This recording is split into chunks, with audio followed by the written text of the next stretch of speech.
Welcome back, everyone, to OpenLine, talking about the State of Metro address given earlier today by Mayor John Cooper. He assessed our financial situation and said, obviously, we are not in good shape and expect a sharp property tax increase. He hasn't given the details. Those will come later.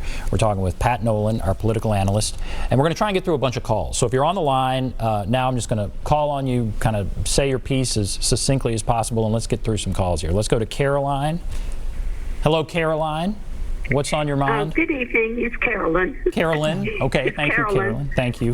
Yes. Thank you for taking my call.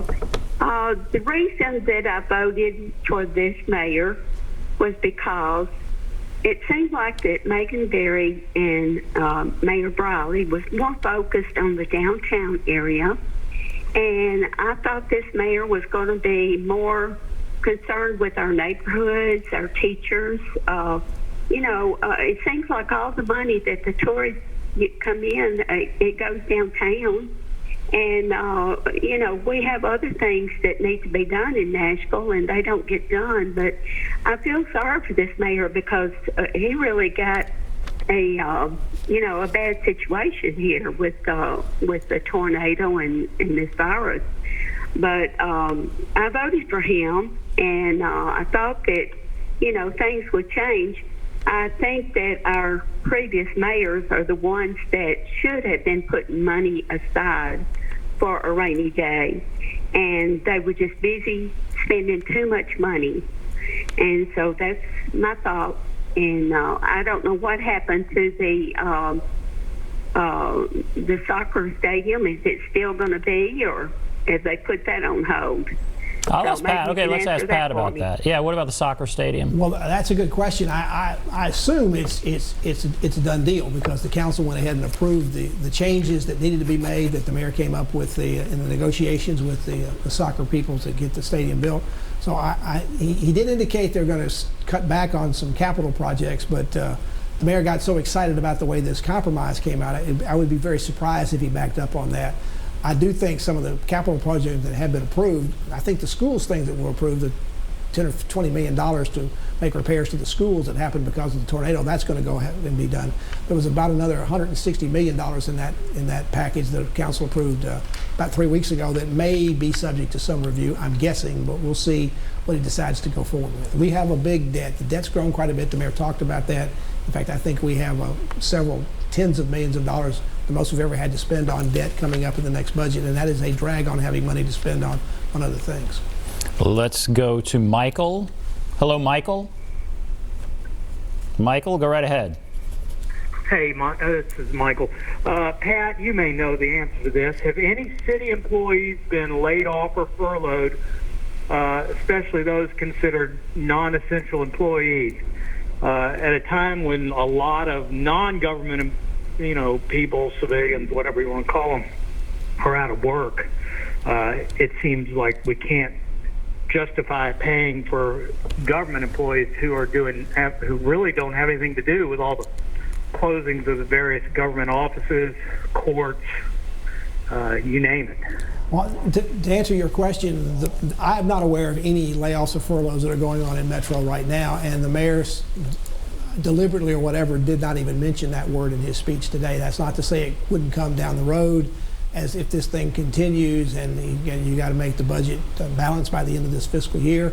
I'm not predicting that's going to happen, but that's something he didn't bring up today, and therefore it's not on his public agenda right now. Let's go to James. Hello, James. Go right ahead. Good evening, fellas. I got something here. I haven't heard anybody talk about this. I was wondering if seniors and people on disability, are we going to get a boost in income? We're spending a lot on cleaning supplies, and as an older senior here, medications too. And the second thing would be, as far as taxes, I suggest that they do what Canada does to pay for their medical coverage. They call it taxes on sin taxes. That's alcohol, tobacco, and firearms. That's all I got. Okay.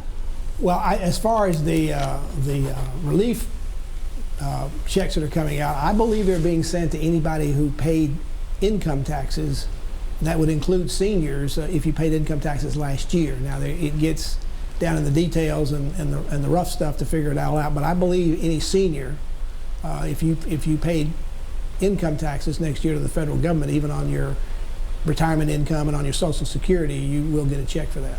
That's more federal, of course. That's We're not federal. talking that has metro nothing to do there. with local things. And as far as the other things, there already are significant sin taxes on all the things you mentioned, except I don't know what they tax on firearms, and that might be hard. If we have to do that in Tennessee, that might be a hard bill to get through the legislature. That's again state. Okay, let's go to Reverend Fuzz on line 6. Hello, Reverend Fuzz. Hey, Damon.